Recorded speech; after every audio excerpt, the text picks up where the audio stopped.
بسم الله الرحمن الرحيم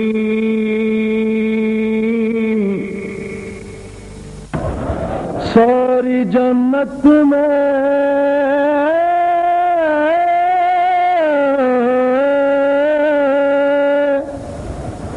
रसूल अज़ली लिखा है सारी जन्नत में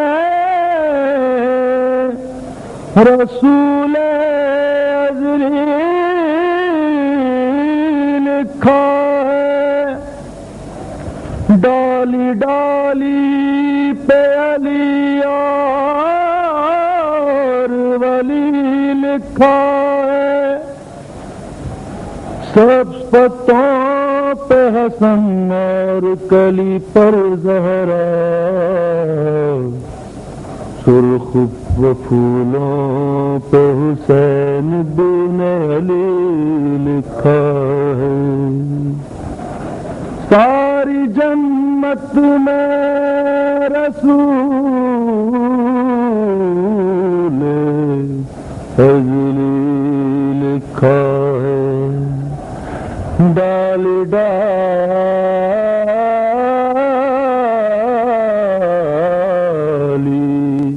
पे अली और वली. I have been asked to remind you once again of the Yasin. Bismillahir Rahmanir Rahim. Amman yujibul mustarra idha da'ahu wa yakshifu as-su'. Amman yujibul mustarra idha da'ahu wa yakshifu as-su'. Amman yujibul mustarra idha da'ahu wa yakshifu as-su'. أَمَّنْ يُجِيبُ الْمُضْطَرَّ إِذَا دَعَاهُ وَيَكْشِفُ السُّوءَ أَمَّنْ يُجِيبُ الْمُضْطَرَّ إِذَا دَعَاهُ وَيَكْشِفُ السُّوءَ. May Allah, for the sake of this ayah, give this mu'min full recovery and a successful surgery. And may I request that we recite Surah Fatiha for his recovery.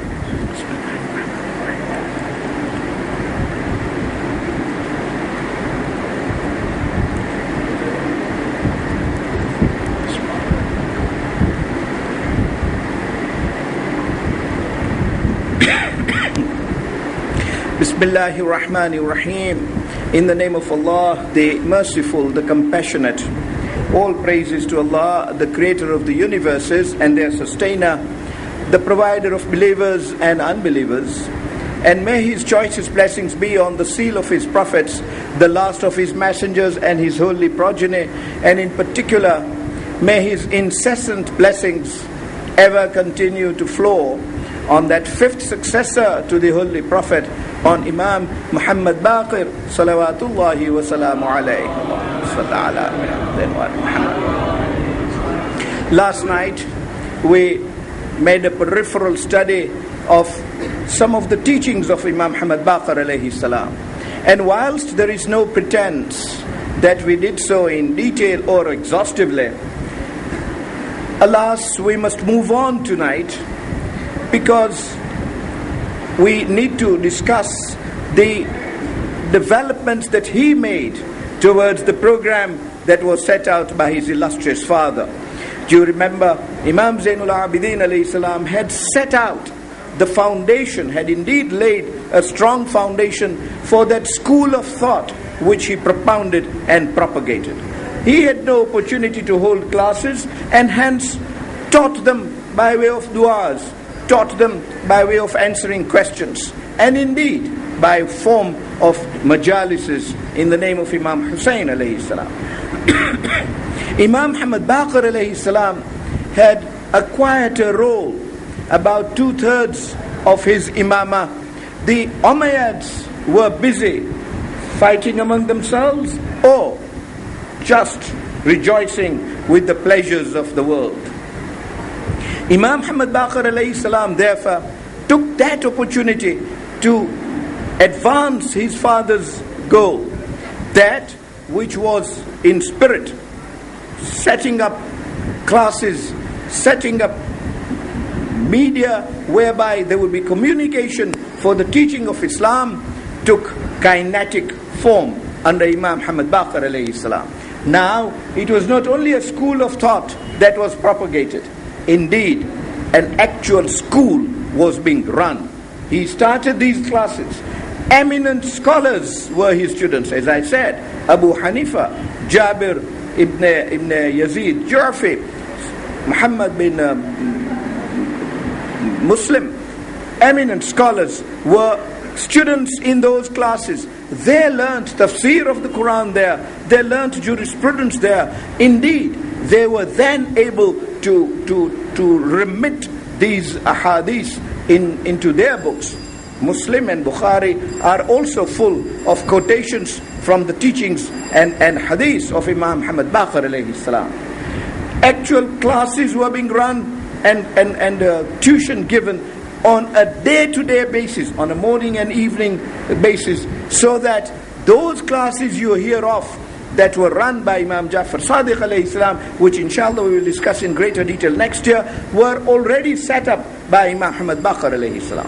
Except that Imam Muhammad Jafar Sadiq alayhi salam took those classes one step even further. All this became possible because after Walid, he is the one, la'natullah alayh, who poisoned Imam Zainul Abidin alayhi salam. And Walid lived only for a couple of years after the martyrdom of Imam Zainul Abidin alayhi salam. There then came Suleiman. He too didn't last more than a couple of years. He became extremely guilty for the martyrdom of Imam Zainul Abidin alayhi salam. Perhaps more fearful than a feeling of guilt. Fearful that what Hijjaj bin Yusuf had done and what the Umayyads have done may bring the wrath of Allah. And therefore he took the contrary course. He called over the leaders of the Umayyads government, including the governor of Medina, and dismissed them all. Some of them were imprisoned. However, not much came out of that politically. What did happen was that it gave Imam Muhammad Baqir alayhi salam the opportunity that he needed to advance his classes and to propagate Islam. Now therefore, during that rule, foundation was laid for these classes to be run, and these students gathered around Imam Muhammad Baqir alayhi salam. But of course, the peak came under Umar bin Abdul Aziz. When Suleiman died, then Umar took over as the Khalif. He was sympathetic to the Ahlul Bayt alayhimus salam. His role was that the Holy Prophet left numerous ahadith which it was incumbent on a Khalif not to overlook as his predecessors have done. And so he started implementing them. The first step that Umar bin Abdul Aziz took was that he stopped the curse on Imam Ali alayhi salam. It is amazing to note in history that the system, indeed, the systematic procedure of cursing Imam Ali alayhi salam was started in the time of Muawiyah and continued right up to the period of Abdul Aziz. So we are talking of about 41 after Hijrah till about 108, 109 after Hijrah. For over 60 years, therefore, there was a systematic procedure of imposing curse on Imam Ali alayhi salam at numerous sessions. But in particular, there was a set rule that on every Friday, the khutbah should be completed with the curse on Imam Ali alayhi salam. It is amazing that when the one who had done so much good, except that he obstructed Muawiyah from becoming a Khalif, should be cursed. And when we want to curse Yazid and Muawiyah and those who killed the family of the Holy Prophet, we are told we are indulging in a bid'ah. How can that be called a bid'ah? Let us define that word bid'ah. A bid'ah is an innovation. That which was not done by the Holy Prophet, may peace be upon him and his progeny, we call bid'ah. The Sunnis go a step further And they say that which was not done by the Prophet or one of the Khulafa ur-Rashidun would be bid'ah. But here we are. Muawiyah actually had set up the procedure of cursing, and it was then not regarded bid'ah, followed by Yazid, followed by Abdul Malik bin Marwan, followed by Marwan, and then his son Abdul Malik bin Marwan. Indeed, for years Abdul Malik bin Marwan propagated curse on Imam Ali alayhi salam, and it was then not regarded as bid'ah. Indeed, how can a curse be bid'ah? Not my subject this evening, and hence I will not detain you on it, except to say this: how can it be a bid'ah when it was a sunnah started by Allah subhanahu wa ta'ala? Let us trace back the history of La'na. When was the first curse imposed? What is a curse? Let us understand that first. When we say La'natullah, it is the La'na of Allah, the curse of Allah to be on him. And what does that mean? All that it means is that may Allah's mercy never reach him. That is all that curse really means. Well, who was the first to curse and who was the first that was cursed? According to Quran, and we do not proceed on hadith, according to Quran, the first curse came into operation immediately on the creation of mankind. Immediately Adam was created, and Iblis refused to make sajda on him. Allah cursed Iblis, and that was the first. La'nati alayka ila yawmiddin, as Quran says. Allah says, may my curse be upon you till the day of judgment. Well, so that sunnah was established by Allah subhanahu wa ta'ala himself, and he cursed Iblis. That is the first curse that Quran talks about immediately on creation of mankind. And Quran repeatedly says, and I will not detain you on this, save to mention it and come back to Umar bin Abdul Aziz. Quran repeatedly says, وَلَعْنَةُ اللَّهِ عَلَى الظَّالِمِينَ, and the curse of Allah is on those who do dhulm. So when we curse Yazid, and when we curse Shimr, and when we curse Ubaydullah ibn Ziyad, we are only cursing them for the dhulm that they carried out, and the dhulm that they perpetrated on the purest of souls, on the noblest of men that ever lived on this earth. Well, that curse was being imposed on Imam Ali alayhi salam for years, as I said, over half a century. It is Umar bin Abdul Aziz who ordered that curse be stopped and it be replaced by the ayah of Quran of Surah Hadid, verse 90.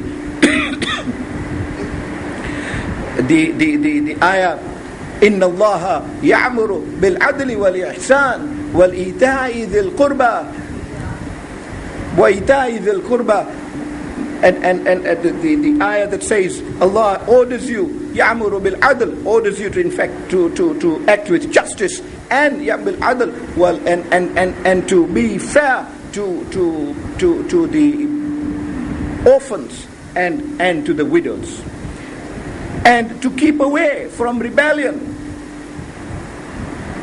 baghi, so that we flourish in this world. Verse 90 of Surah Al-Hadid, وَإِيتَاءِ ذِي الْقُرْبَى وَيَنْهَى عَنِ الْفَحْشَاءِ وَالْمُنكَرِ وَالْبَغْيِ يَعِظُكُمْ لَعَلَّكُمْ تَذَكَّرُونَ. That is the full ayah, and that is the ayah which we still hear in our khutbahs. Indeed, it was an ayah that was recited by the Holy Prophet. It was an ayah that was recited by Imam Ali alayhi salam. So Umar bin Abdul Aziz replaced that ayah, brought it back when it had been removed by Muawiyah, and this curse put in its place. That then was the first step that Umar bin Abdul Aziz took in order to alleviate the enmity that the Umayyads had against Ahlul Bayt. And he did this entirely because he wanted to comply with those ahadith of the Holy Prophet in respect of the Ahlul Bayt. Ahadith of the Holy Prophet regarding Imam Ali alayhi salam, and clearly saying that those who will curse Imam Ali alayhi salam will have the curse of Allah on them we have discussed in the year 1999. And they are in abundance, and they are in Sunnite books as much as they are in Shiite books. However, to proceed from there, having done that, Umar bin Abdul Aziz made a journey to Medina to visit the grave of the Holy Prophet and meet the people. And when he was in Medina, he made an announcement. The announcement was, anybody who had any complaint can come and meet the Khalif and lodge his complaint with him. Now, that was an act of graciousness on the part of the Khalif for the people, so that they have an opportunity to put to him their complaints, and he would seek to redress them.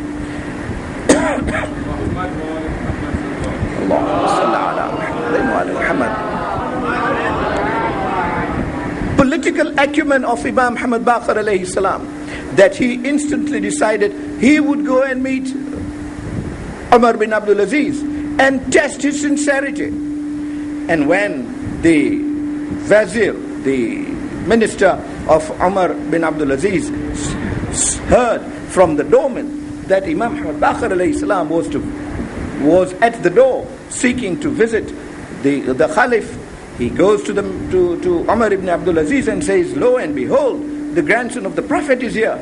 Do we let him in? Because you do not know what request he will make. But Umar bin Abdul Aziz instantly said, yes, let him in also as anybody else. And Imam Muhammad Baqir alayhi salam was given audience. But then a fantastic thing happened. Because when Imam Muhammad Baqir alayhi salam entered, he saw Umar bin Abdul Aziz weeping. He saw tears from his eyes, manifestly crying over an affair. So Imam Muhammad Baqir alayhi salam paused and says, "Oh Umar, what makes you weep? Why are you crying?" And he set out the complaint of the previous person and said, that is what has made me weep over it. And Imam alayhi salam starts a khutbah. He says, "Oh Umar, do not be grieved, because that is the state of this world. That is the nature of this world." And here is a beautiful piece of philosophy that follows. Stated to a Khalif, stated in the manner a ruler should behave. But before I set it out to you, may I say it has fullest implications for us if we want to take lessons from them. He starts saying that this world is like a marketplace. Those who go to a marketplace and purchase things there, some of them come out from that marketplace with things that are beneficial to them. And there are those who buy things that are harmful to them. Both of them pay for those articles, and both of them use them. Those who use beneficial things derive benefit from them. Those who purchase harmful things are inevitably harmed by them, despite the fact that they have paid for those things. It's a glorious statement by itself. But let me take you to the second statement, and then we can couple these together to discuss them. He says, and then when that life is over, death overtakes man.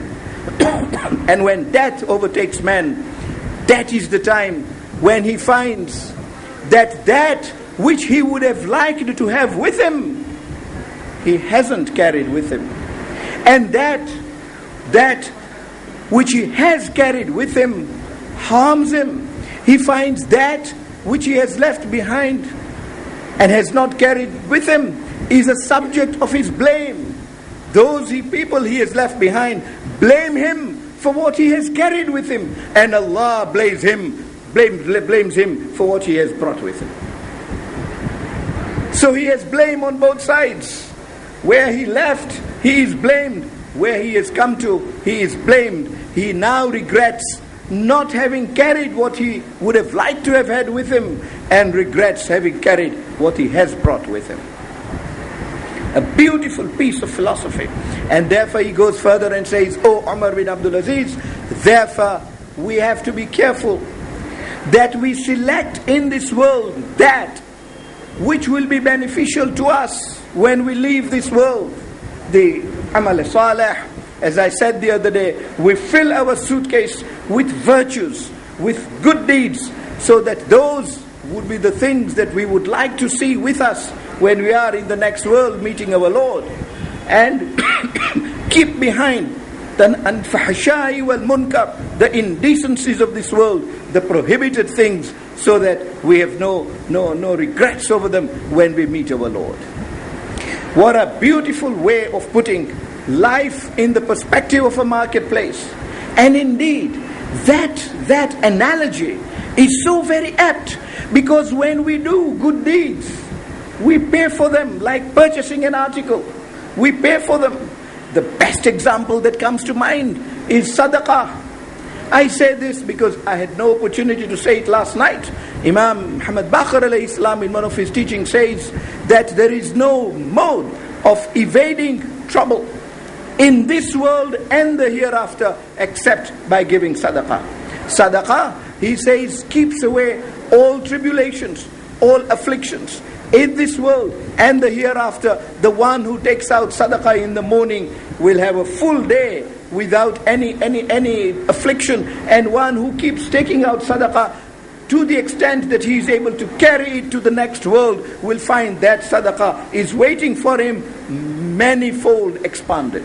The hadith of the Holy Prophet, may peace be upon him and his progeny, is that people will find that sadaqah has become like the mountain of Kohe Abu Qubais, like the mountain of Abu Qubais, the mountain that we see when we make tawaf around the Kaaba. That mountain that we see in front of us is Abu Qubais.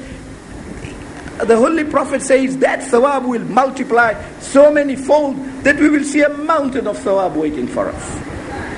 Imam Muhammad Baqir alayhi salam gave the greatest emphasis on it, and indeed he says that sadaqah on the day of Friday, he, as I've already said, was of limited means, and yet every Friday he would take out sadaqah. Well, sadaqah as an example then, we pay for it to get that thawab. And this is why Imam Muhammad Baqir alayhi salam's teaching was, when a beggar comes, don't call him a beggar.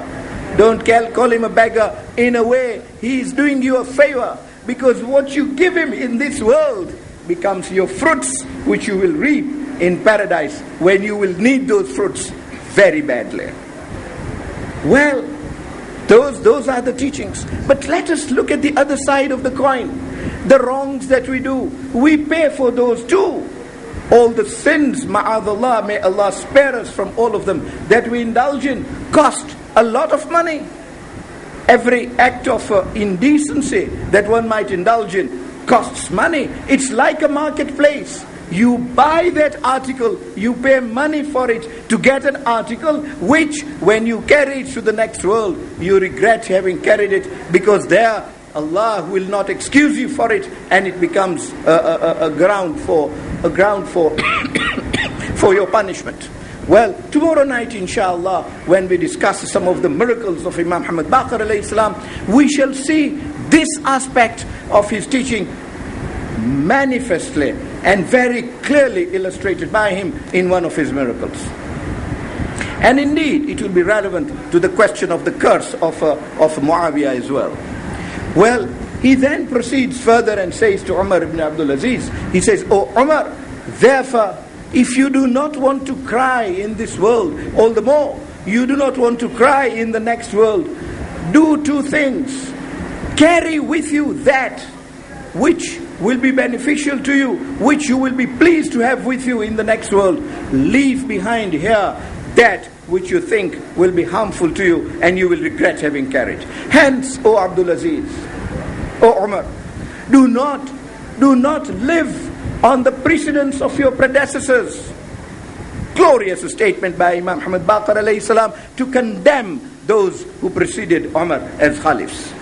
And there is no mincing of words. He says, don't live on the precedence of your predecessors. And hence you notice, when Imam Ali alayhi salam was told by that consultation council, which we discussed in 1999, that he should act on the sunnah of the Holy Prophet and of the Khulafa who preceded him, he said, not of the Khulafa. I will act on the sunnah of the Holy Prophet, not of the Khulafa. Some of those had precedence which I will regret carrying to the next world. That is the teaching Imam Muhammad Baqir alayhi salam gives to Umar bin Abdul Aziz and says, don't necessarily follow the precedents of your predecessors, examine them. He says, examine them. Those precedents which you find contain faults and would have made them regret today in the next world, leave them behind, don't touch them. Those are practices that are harmful to you. And those that they missed out and for which they are blamed by the population today, and which they would be missing today where they are, those are the qualities you want to grab. Because those then will be the qualities that will be beneficial to you in the next world.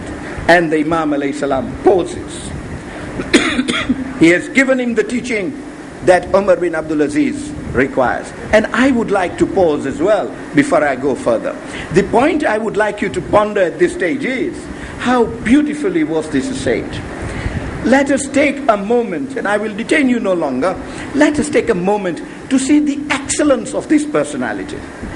When he meets Qatada, he talks to Qatada about those houses by Buyudun, which were raised in order that Allah's praises should take place. Qatada, in his capacity, turns around and says, yes, those houses are not made of bricks and stones. When he meets Abu Hanifa, he talks to Abu Hanifa in a way that he gets satisfied. When he meets that atheist, he talks to that atheist in the way that atheist gets satisfied. When he talks to Jabir, he talks to Jabir in a way Jabir would be satisfied. And when he meets the layman, he talks the way layman would be satisfied. We saw how he dealt with Abu Basir yesterday. Tonight we see how he deals with the Khalif. And when he meets with the Khalif, he gives them petals of flowers, from which he can see grand fragrance, which he keeps inhaling. But such was the fragrance, such was the fragrance of these teachings that Umar bin Abdul Aziz turns to Imam Muhammad Baqir and says, O Ahlu Bayt al-Nubuwah, proceed and tell me more, because what you have told me has not quenched my thirst.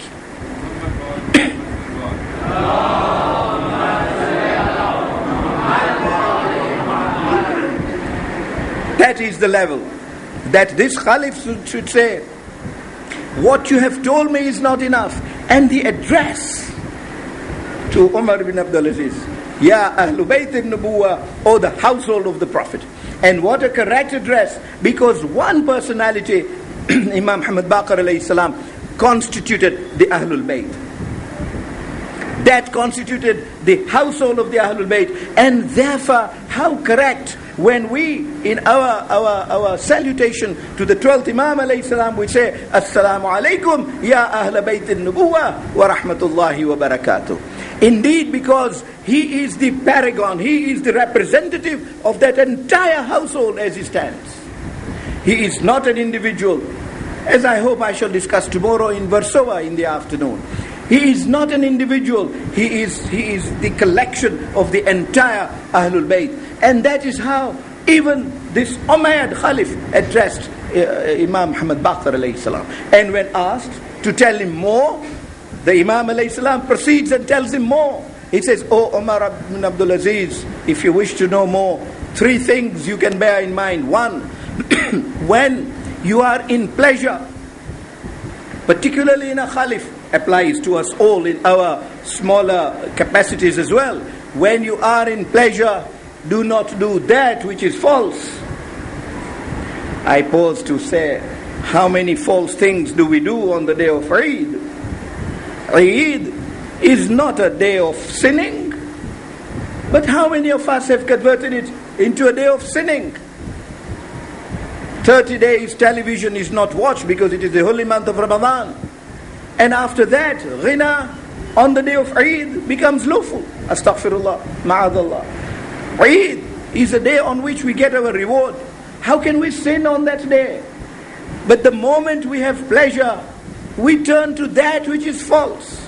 The moment we have free time and are in good mood, we gather and start talking ill of others. And we start backbiting others. Because that spirit of pleasure, that spirit of freedom from worry gives us that audacity to do that which is wrong. Imam Muhammad Baqir alayhi salam cautions us on that and says, when you have pleasure, do not do that which is false. And when you are angry, do not take away the right of another person. And this is what the Khulafa do. And indeed, when we have authority, do it. Authority as a father, authority as a master to a servant. That you do that, taking away the right of a person simply because you are angry on him or sometimes on other persons, and issue orders in that state of anger. And hence, Amir al-Mu'mineen alayhi salam in his letter to Malik al-Ashtar in document 53 says, Malik, when you are in anger, do not take any decision and do not issue any orders. That is the teaching of the other Masoom to another governor. He says, do not take any decision. Pause and think of Allah. Think of Allah. Think of just that one word, qisas. Just one word, that there will be retaliation by Allah on you as a governor, take wrong action and in your anger do injustice to other people. So pause, Malik. Recollect yourself. And when you are in a state of stability of mind, then take the decision which is correct. Imam Muhammad Baqir alayhi salam poses that advice to Umar ibn Abdul Aziz, who is now in a receptive mood, and says, in your anger, do not do injustice to another person. And thirdly, in your might, do not take away that from someone else which does not belong to you. This is what the mighty do, whether Khalifs or non-Khalifs. But Khalifs did that too. The immediate response to that teaching of Imam Muhammad Baqir alayhi salam was that Umar bin Abdul Aziz asked his minister, give me pen and paper. Pen and paper was given to him, and he immediately issued the order that Fadak be returned to Imam Muhammad Baqir alayhi salam.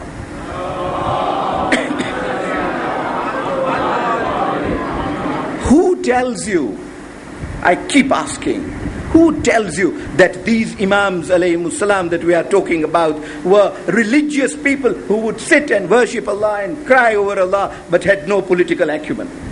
You can see the political acumen of the excellent order here exercised by Imam Muhammad Baqir alayhi salam.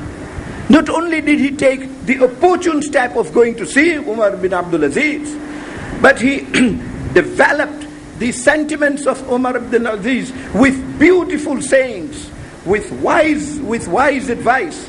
And when Abdul Aziz himself asked for further advice, he gives him advice of momentous importance and says to him what is indeed good for him, that do not out of your might take away things belonging to other people. It is amazing. We see little children do that.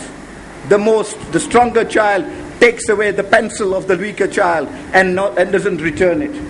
It is our teaching at home that enables him to do that.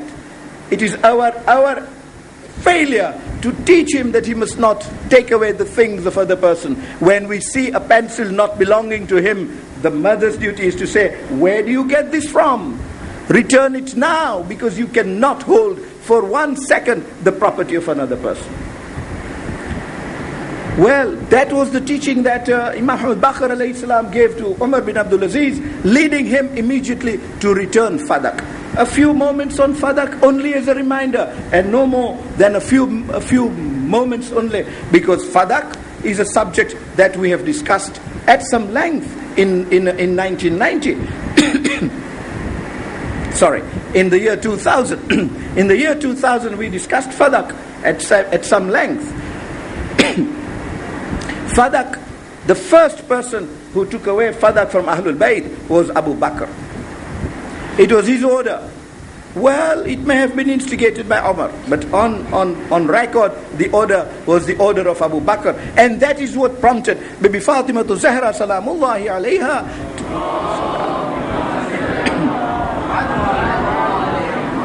to go to the court of Abu Bakr and make that momentous speech of hers, a speech from a lady that has remained in the annals of history. No less than 24 proverbs in Arabic have come out of that speech alone. In the year 2000, we did not have the opportunity to discuss the speech as a whole. I've had the good fortune in 2 years to discuss that entire speech at another place in Mumbai during the first Ashra.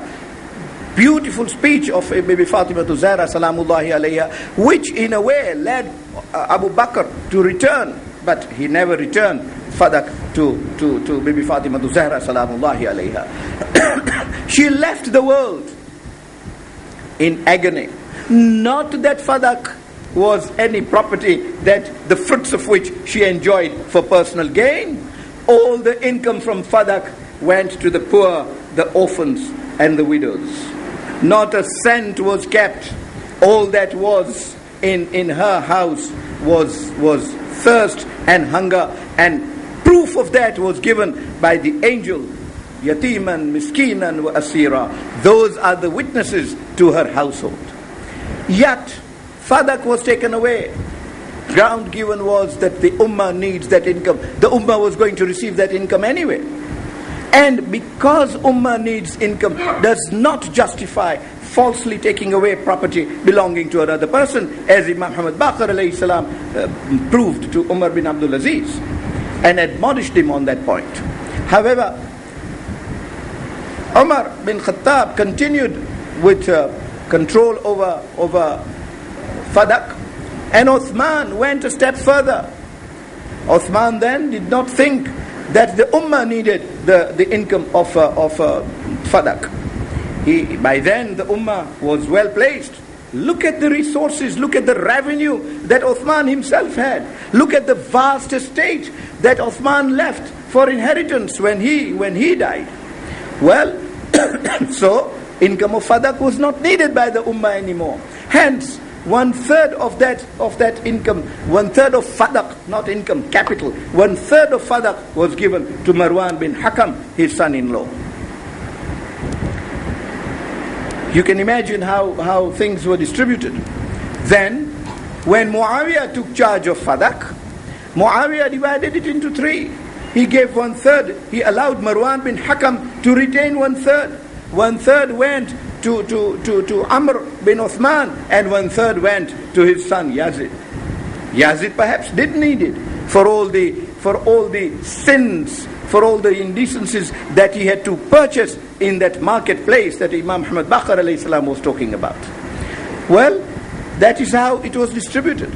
When Yazid took power, he controlled Fadak and the entire income for Fadak for personal gain, except that Marwan still had his 1/3.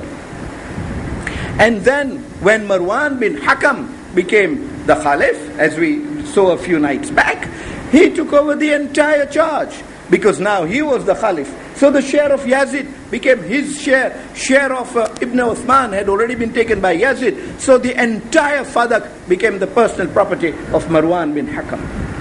By what sense of justice were these who were called Khalifs conduct their affairs? And then those who are regarded as Khalifs by the Ummah continued exercising control. Abdul Malik bin Marwan exercised control over Fadak as his personal property. And indeed, treating it as his personal property, he gave it to his son Abdul Aziz. Abdul Aziz gave it to his son Umar, and this is the Umar now who handed it back to Imam Muhammad Baqir alayhi salam. I thought I'd take a few minutes to let you quickly know the synopsis. And if you allow me 2 more minutes, I will tell you that it did not remain with Imam Muhammad Baqir alayhi salam. The moment Umar bin Abdul Aziz died, when Umar bin Abdul Aziz gave it to Muhammad Baqir alayhi salam, his family protested. The Umayyads protested. They went to him and said, "What is this?" Indeed, his brother went to him and said, "Our entire family protests, saying that you are giving the family of Fatima," because she was the owner of Fadak, the family of Fatima priority over the family of the Umayyah. And Umar bin Abdul Aziz says, "Yes, I do that, and I do that because clear are the words of the Holy Prophet." And I say this is written in their books as much as ours. Clear are the words of the Holy Prophet saying, "Fatima bid'atun minni man adhaha faqad adhani." Fatima is part of me. So she is no different from the Holy Prophet. You cannot look at Fatima alayha salam in isolation. She is part and parcel of the prophethood of the Holy Prophet. Because she had to convey the message of the women, and women constitute an important equal part of humanity. Well, he says, the Holy Prophet says, he who injures Fatima has injured him. And I do not want to injure or annoy the Holy Prophet. And he who pleases Fatima, and we have seen this hadith in full in the year 2000, he who pleases Fatima pleases the Holy Prophet, and he who pleases the Holy Prophet pleases Allah. And that hadith is spread throughout the resources of the Islamic literature. So, in doing this, I am pleasing Allah and I am pleasing the Prophet, and the Umayyads should be happy with that decision. This is how Umar bin Abdul Aziz replied. One wishes that common sense prevailed amongst the other Khulafa also. But that teaching of Imam Muhammad Baqir alayhi salam, when you are mighty, don't snatch at, grab the property of others, was not an easy teaching for anybody to follow. The moment Umar died and Yazid became the Khalif, he took away the property from Imam Muhammad Baqir alayhi salam, and it kept swaying between Banu Hashim and Banu Umayyah. Mansur ad-Dawanki took tight control over Fadak when he was the Khalif. When the Abbasides came, then Safa gave it to Abdullah bin Hassan. One wonders by what standards, but he gave it to Abdullah bin Hassan. But immediately Musa came, and Harun al-Rashid la'natullah alayhi came, took away again. Then Ma'mun formally gave it to Imam Rada alayhi salam, and we shall discuss that when we come to Imam Rada alayhi salam. Soon it was taken away again from them. It came vacillating so long as the Umayyads remained, save for the period that Umar bin Abdul Aziz gave it to Imam Muhammad Baqir alayhi salam. They kept control, and then the Abbasides kept control, save for the period that Imam Rada alayhi salam had. This is how Fadak went. Not that the Ummah received benefit from it. Not that the resources of Fadak went to the Ummah. They went into personal pockets of various Khulafa. That then is the story of Fadak and how that swerved. But when he died, that is Umar bin Abdul Aziz died, Yazid came. Yazid was then followed by Hisham la'natullah alayh.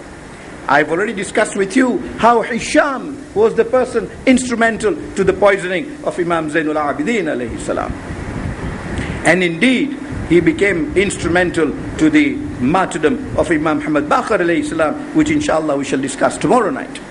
Well, Hisham was as cruel as he could be. Arch enemy of Ahlul Bayt alayhimus salam, out to kill anybody who spoke for Ahlul Bayt. And indeed, he was even out to kill Jabir. This Jabir we've been talking about, Jabir bin Yazid Ja'fi, he wanted to kill him too.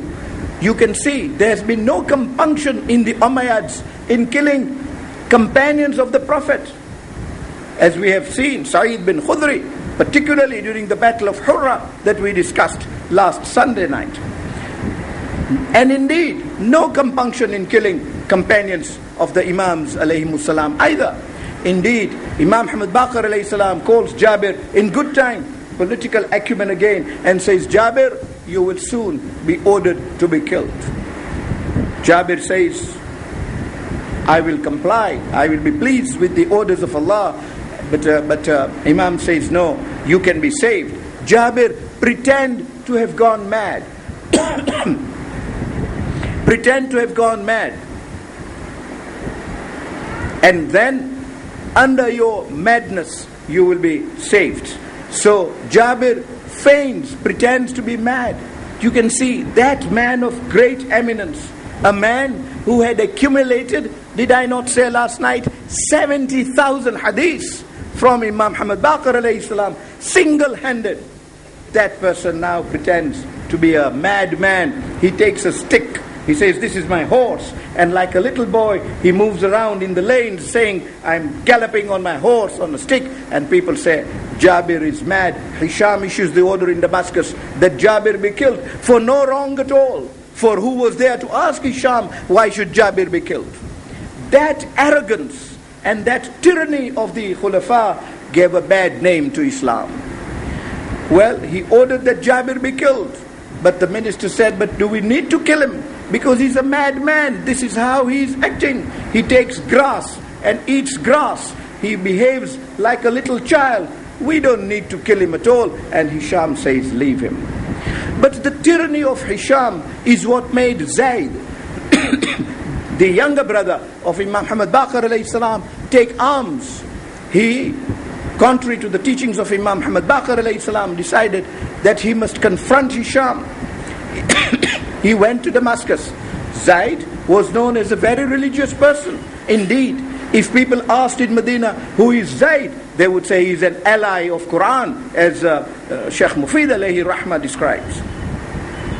Pious man, a man who would sit and weep in the fear and awe of Allah, weep to the extent, as Imam Zainul Abidin alayhi salam describes, a mu'min should weep, that his tears would even course down his cheeks and would mix with his running nose. That was Zayd.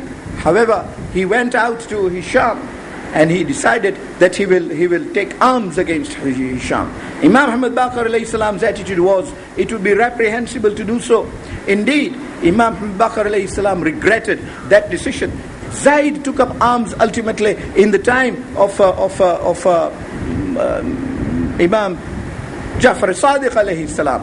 And he was martyred in the time of Imam Ja'far Sadiq alayhi salam in the year 119 after Hijrah. Imam Muhammad Baqir alayhi salam was martyred in the year 116. But in the time of Imam Muhammad Baqir alayhi salam, this campaign of Zayd had already started. And it started entirely because of the atrocities of Hisham.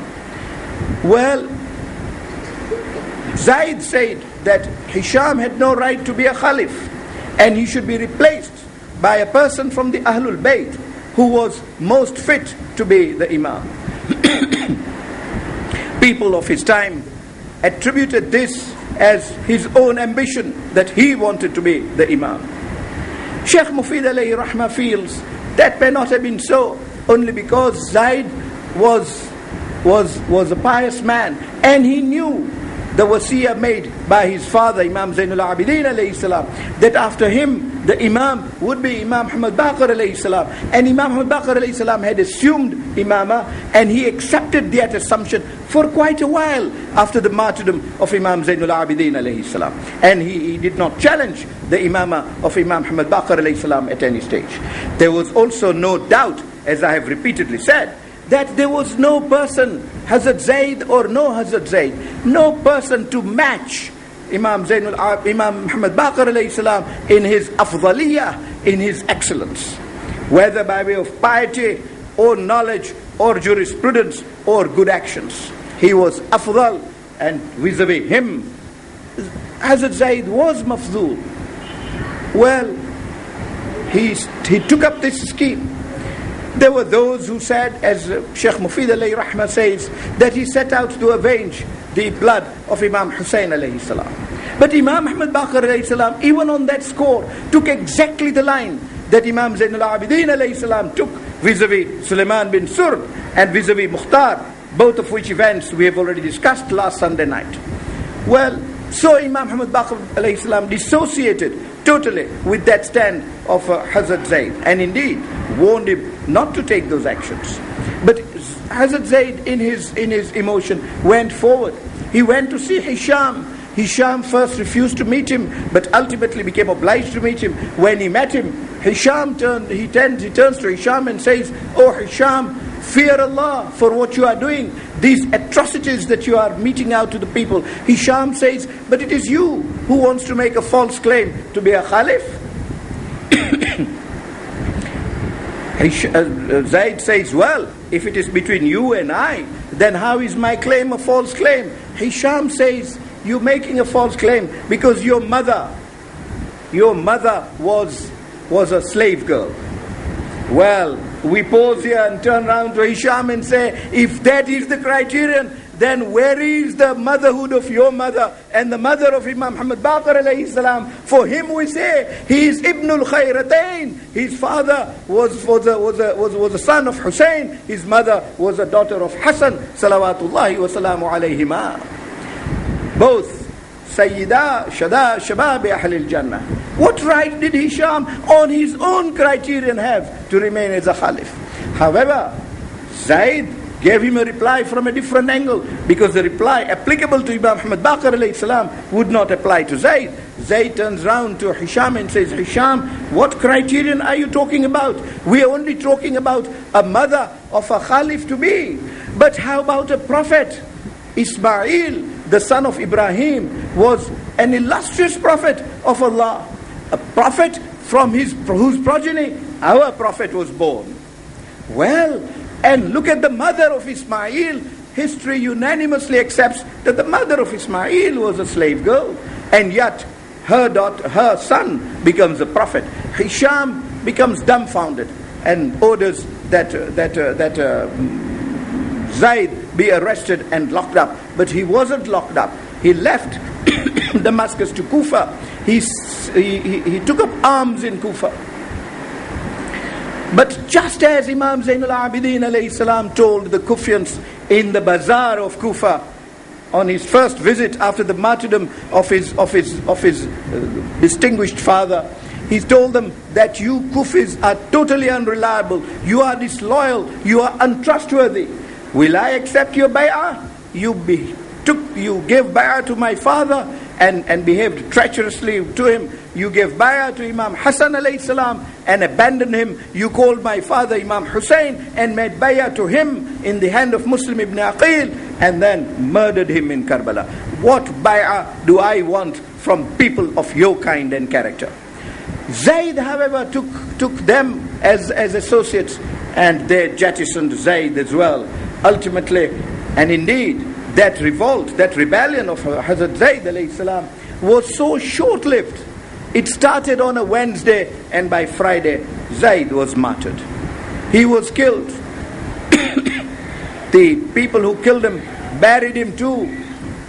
Yusuf, the governor of Kufa, when he came to know the next morning that Zayd had been buried, ordered that his body be exhumed. The body was exhumed. He was torn naked and his body was crucified. It was kept hanging for 50 long months on the order of Hisham. And when those 50 months were over, the body of Zayd was burnt and the ashes were distributed in Iraq. This is how they treated that pious person. Well, but the point that I want to make, and the reason it becomes relevant to our discussion, is that it is at this stage when Hazrat Zayd set out to make this campaign that the person most competent in the person in the household of the Holy Prophet, elected by the people, selected by the people, can be a Khalif. That is when that sect of Zaydis started. So you can see the Shias are now splitting. And this is the first split that I want to discuss. From the Ithna Asharis, there were not 12 already. We are still on the 5th Imam alayhi salam. But there were Ithna Asharis in the sense that they accepted that hadith of the Holy Prophet, that he would have 12 successors. Even the Sunnis believe in that hadith, that the Holy Prophet said he would have 12 successors, except that their khulafa, after Imam Ali alayhi salam, is Muawiyah. And after Muawiyah, Yazid. Yazid could also be Khalif. After Yazid, there is dispute whether Marwan was a Khalif or not. But Abdul Malik bin Marwan, whose life we just discussed, is accepted as a Khalif. And after Abdul Malik bin Marwan, all his 4 sons became Khalifs. Suleiman, Walid was also a Khalif. Suleiman was also a Khalif. Umar bin Abdul Aziz was also a Khalif. And Hisham was also a Khalif. All these are required. They had to make up the figure of 12. So, all these had to be counted in to make the figure of 12. But we Ithna Asharis were Ithna Asharis then, because of that figure that the Holy Prophet gave. Not only of that figure, but the Holy Prophet had given us names in advance. So Jabir knew the name of his 12 Imams before he was martyred. And so did all the Shias of the time. First split therefore from us is by the Zaydis and their Imams. After Imam Ali alayhi salam was Imam Hassan alayhi salam, and after him Imam Hussein alayhi salam, and after him Imam Zainul Abidin alayhi salam, and the fifth Imam then became Hazrat Zayd and not Imam Muhammad Baqir alayhi salam. That is how they split from us in the lifetime of Imam Muhammad Baqir alayhi salam. However, they continued after Zayd. And just a few moments of your time, I know time for Masahib has come in, but just 2 or 3 minutes, let me acquaint you with their position until today in a quick survey. After Zayd, his son Yahya, he took over. He also took up arms. But as Imam Muhammad Baqir alayhi salam, as Imam Jafar Sadiq alayhi salam told Yahya, to continue with these battles was useless when you are not ready for the battle. The Umayyads had a full army. You are ill prepared. A few people setting up a rebellion, that rebellion would be quashed. It only gives the rebellion a bad name. But Yahya went forward because to them, he is an Imam who stands and fights. Well, each of our Imams was a Qaim, but the Holy Prophet had long ago said that the duty to stand and fight will be the duty of the 12th Imam alayhi salam. However, they became impatient and went on. Yahya was also killed by Hisham in no time. Then his son, Muhammad bin Abdullah, known as Nafs Zakiyah, he raised people in Khurasan. He too was killed by a general of Mansur al-Dawanaqi. So he too died. After him came Ibrahim. He too wanted to fight. He too fought. Mansur al-Dawanaqi killed him also. So they were all killed. But the dynasty continued.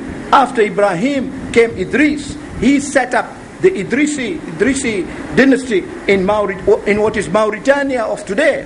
And in Mauritania, his imama continued.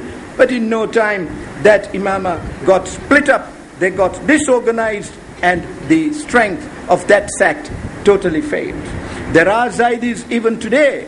We find them in the north of Yemen. There is a Zaydi Imam in the north of Yemen. I've met a few Zaydis in Damascus. A few are there too. So there are a few Zaydis here and there, small pockets in the world, but not of great significance. That then is a very brief survey of the Zaydis, not of great importance, but this is their essence. The final thing I must say about the Zaydis before I leave them, at the risk of taking 2 more minutes of your time, is this: that these people whom I have named, Yahya, Muhammad bin Abdullah, Ibrahim, they were not afdal to Imam Muhammad Baqir alayhi salam or to Imam Jafar Sadiq alayhi salam in any way at all. And it was accepted that they were not.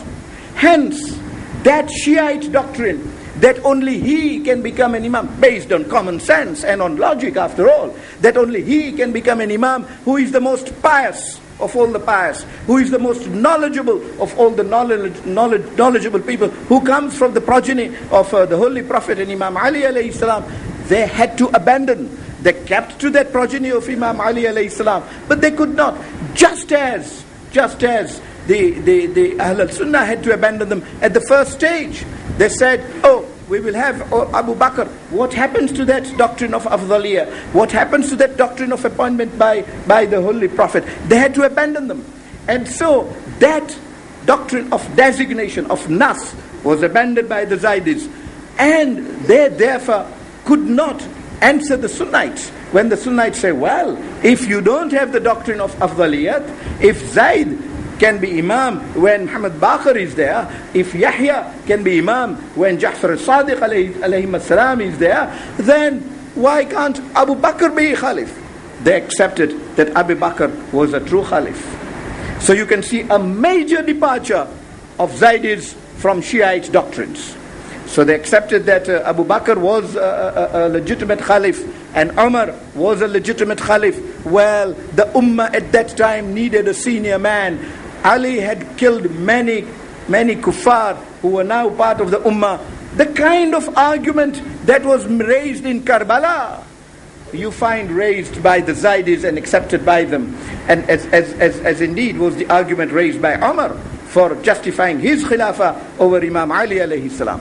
But strangely, they now depart from the Sunnis. They say Uthman, no. Uthman was not of the level of Umar and Abu Bakr, and therefore they did not accept Uthman. So they accept the Khilafah of Abu Bakr, they accept the Khilafah of Umar, they then jump and they take over Imam Ali alayhi salam and they start their dynasty of Imamah. Hence you will find that their departure from us is a major departure. It's a fracture, literally a fracture of the Shiite bone, and indeed, we cannot compromise on those principles because they've departed from us on most basic principles. Hence, a person not competent can be a Khalif, and he may not be a Mufassir, he may not be a Faqih. And they say, yes, so long as there is a Mufassir to guide him, that is okay. So long as there is Qadi Shureh to give fatwa to Yazid that you can murder Hussein, that was all right for them. And that is how it went. That fatwa from Qadi Shureh, that Hussein be murdered for not making bay'ah to Yazid, brings Hussein to Karbala. But when Hussein alayhi salam comes to Karbala, he does not come single-handed. He does not come empty-handed. When he comes to Karbala, he brings to Karbala him who is a total replica of the Holy Prophet himself.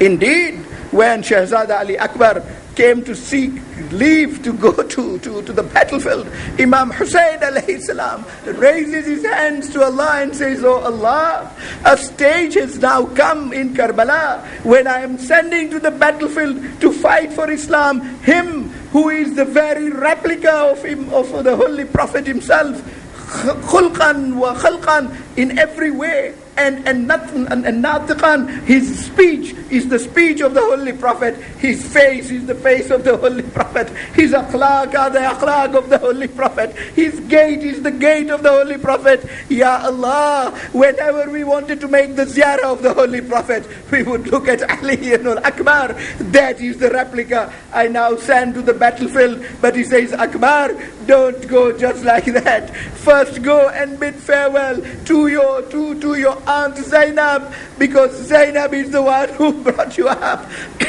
And when Akbar comes to Bibi Zainab alayha salam, Zainab says, "Akbar, we always knew that we brought you up so that you are martyred in the cause of Allah. But even that knowledge is not sufficient to give me consolation today. It is still hard for me to part with you, Akbar. We brought you up with such care, and now you go. How do I give you leave?" But look at the answer Ali Akbar gives to his sister. Says, to his aunt, he says, "Oh aunt, what can you do? If you do not give me leave, what will you say to your mother on the day of judgment? She will say, Zainab, you made your Akbar more precious than Islam, than you saw Hussein, my son, as precious to me. If Hussein was not that precious, Akbar should not have been that precious to you." Zainab says, "Akbar, even at the last minute, you win me over by your arguments. Go, Akbar, go. Give your life in the cause of Islam, Akbar. Make sure that adhan you recited this morning remains alive to the day of judgment." Akbar goes, and Akbar fights a ferocious battle. But a time comes when Akbar comes back and says, "Father, I've come back because I'm so thirsty. I'm winning this battle. I'm winning this battle because I've killed so many." And indeed, he killed in thousands of people who were killed by Akbar in that battle. He says, "Oh Father, if I can have just little water that is left anywhere in the tents, I would go and finish these kuffars." Imam Hussein says, "Akbar, you make me feel so oppressed, because when you have won such gigantic battles with valiant warriors, you as a son should come to me. And as a son, all that you ask from me is water. And Hussein can't give you water. May Allah curse those who withheld water on Hussein and on Akbar and on Asghar.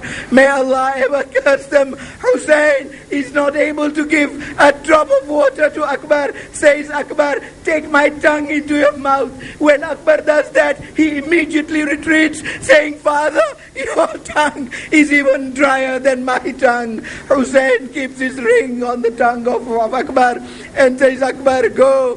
This time, when Akbar goes, Imam Hussein alayhi salam is trailing in. Akbar hears the footsteps behind him, turns back and sees his old father following him. Says, Father, you allowed me to go. Why are you coming? Hussein says, Akbar, if you had a son 18 years old and he was going to die, you would do what I am doing. Akbar, then you would understand what I am doing. Today you don't. But go ahead, my son. Go ahead. It's the path of Allah. Akbar goes. And indeed, then that time comes when Marwan says, I will indeed kill Akbar, even if the curse of all Arabs come to me. And he puts that spear into the chest of Akbar, that spear which makes Akbar uncomfortable. He is unbalanced. He comes on the ground and calls for his father, saying, Ya Abata, Adrikni. Imam Hussein alayhi salam now gallops towards Akbar, but his eyesight is gone, his vision is gone, he's not able even to see. He says, Ya Akbar, الدنيا عفا بعدك يا بنيا يا بنيا, oh my son, after you this world is only dust to me. It is not worth living. I've lost my vision. Abbas went. I've lost my back. You going, I lost my eyesight. What do I now live for? He comes to the body of Akbar. He finds Akbar holding his hand on his chest. Says, Akbar, why do you do that? Akbar did not want to tell him that spear of Sinan, when Shahzada Ali Akbar took it out, its edge got stuck in his chest. Now it is causing pain to Akbar. Akbar says, it is causing me pain, my father. And Imam Hussein alayhi salam says, Akbar, I cannot let you die in pain. Akbar, you must go peacefully. Now Hussein has to remove that edge. He folds his sleeves, gets onto his knees, and now the father holds the chest of Akbar and pulls that edge of spear from the chest of Akbar. A gust of blood comes out. Imam Hussein alayhi salam puts his hand to stop that gust of blood. That was the last breath of Akbar. Imam Hussein alayhi salam says, Akbar, sorry for you that you going in this thirst. I couldn't give you water. Akbar says, Father, I am relieved. I see my grandfather with water of Kawthar. But I'm worried about you, Father. Who will be there when you will be going? You are here to console me. Who will be consoling you? And Akbar goes. Hussein, it is said, could not even lift the body of Akbar. Zainab saw from the tent. Hussein not able to bring the body of Akbar. Zainab comes out and goes to the body of Akbar. Imam Hussein says, Zainab, I am still alive, Zainab. You can't come out. You can't come out of the tent when I am still living. Zainab, I can't see you in this shape. Go back, bring the little children. Now the little brothers. And indeed, according to one hadith, even Sukaina came out.